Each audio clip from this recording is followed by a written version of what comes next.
Bismillahirrahmanirrahim. Assalamualaikum warahmatullahi wabarakatuh. Waalaikumsalam warahmatullahi wabarakatuh. Alhamdulillahirabbil alamin wa bihi nasta'in wa la murid min wadin wa la asyrafi anbiya wal mursalin amma ba'du. Pertama yang terhormat kepada Bapak Ibu Dr. Hawa selaku pengampu dosen dari mata kuliah Psikologi Perkembangan Kognitif. Kami dari kelompok 8 ingin mempresentasikan sebuah makalah yang berjudul Kognisi Sosial. Baik, saya akan memperkenalkan satu persatu anggota kami. Yang pertama saya sendiri, yaitu Yanuar Kristiana A. Yang kedua ada Bu Hasna Maulia.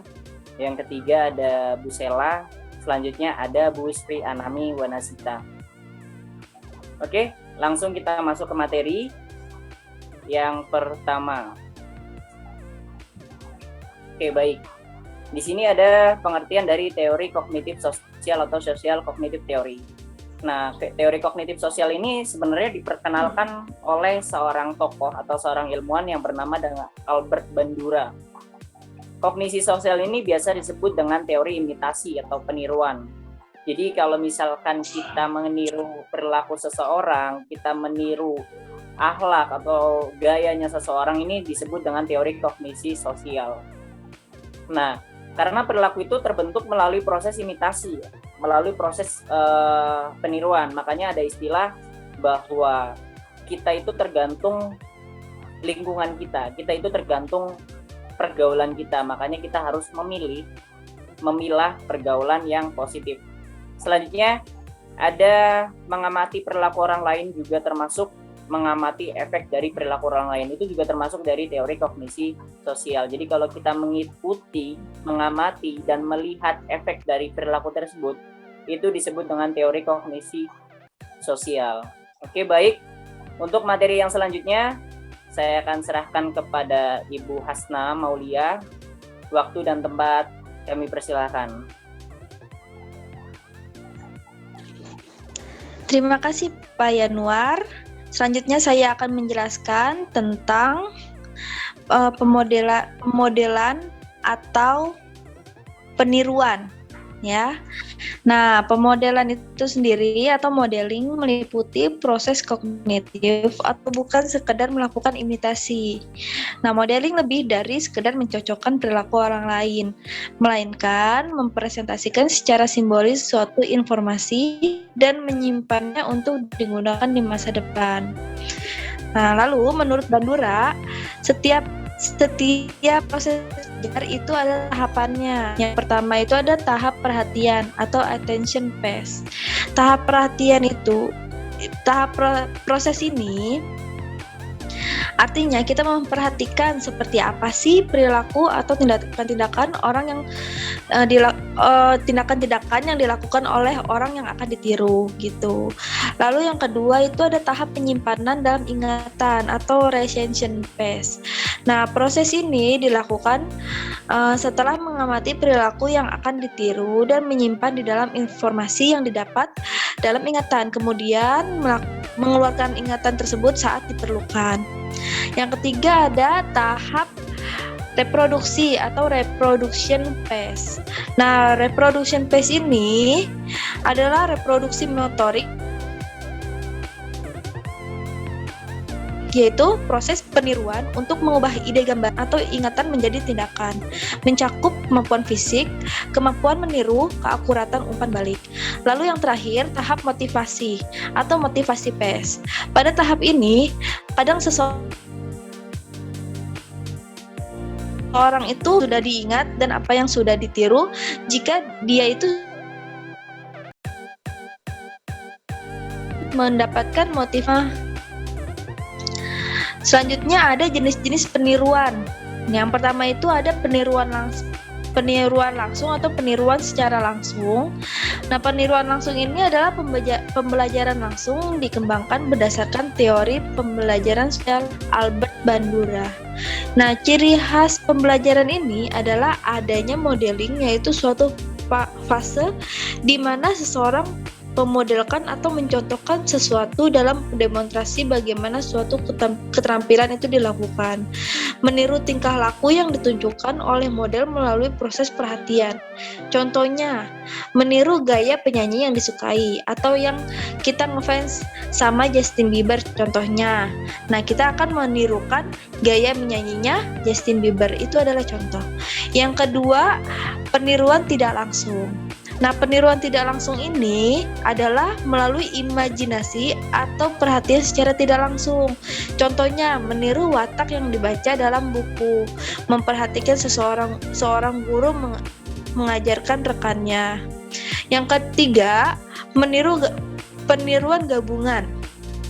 Nah, peniruan jenis ini adalah dengan cara menggabungkan tingkah laku yang berlainan, yaitu peniruan langsung dan tidak langsung. Contohnya, pelajar meniru gaya gurunya melukis dan cara mewarnai daripada buku yang dibacanya. Nah, yang keempat, peniruan sesaat atau seketika. Nah, peniruan sesaat atau seketika ini adalah tingkah laku yang ditiru hanya sesuai untuk di situasi tertentu saja. Contohnya, meniru gaya pakaian di TV, tetapi tidak ditiru juga di saat di sekolah gitu. Lalu yang kelima, peniruan berkelanjutan.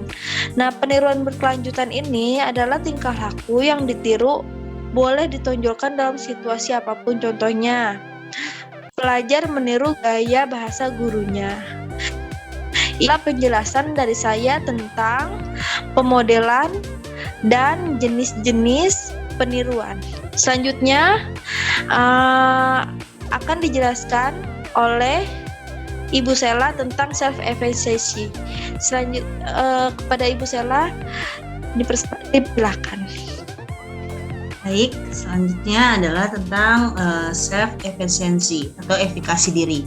Apa sih itu efikasi diri? Yaitu adalah keyakinan individu pada kemampuan dirinya sendiri dalam menghadapi atau menyelesaikan tugas, mencapai tujuan, dan mengatasi hambatan untuk mencapai suatu hasil dalam situasi tertentu.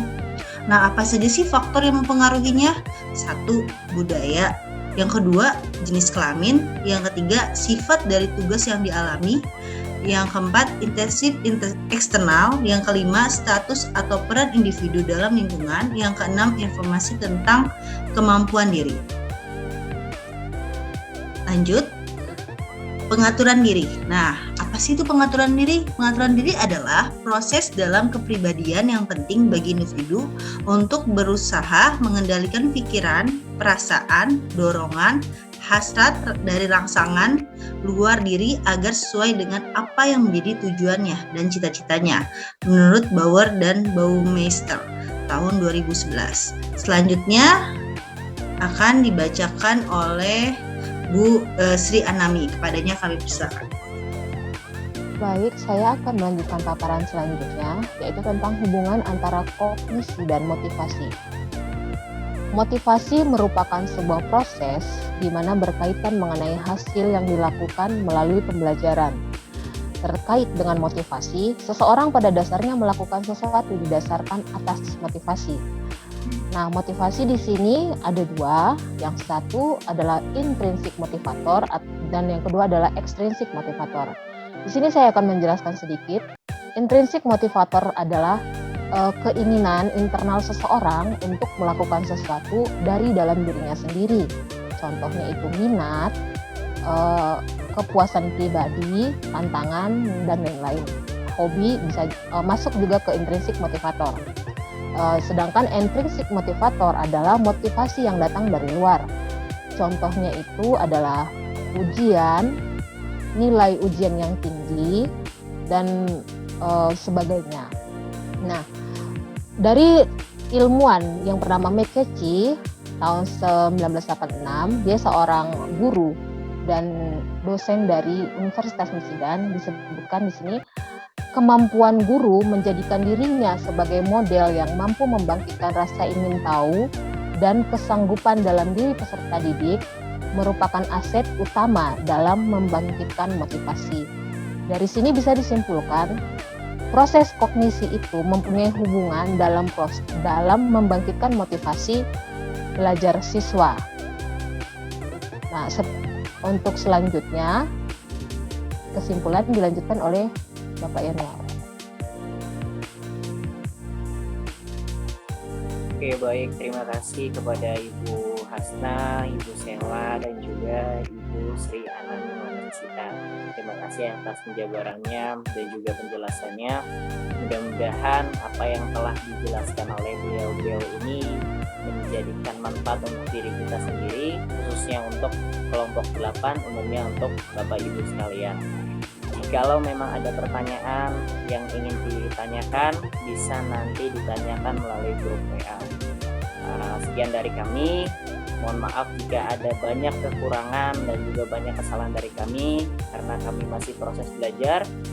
Kurang lebihnya mohon maaf. Assalamualaikum warahmatullahi wabarakatuh.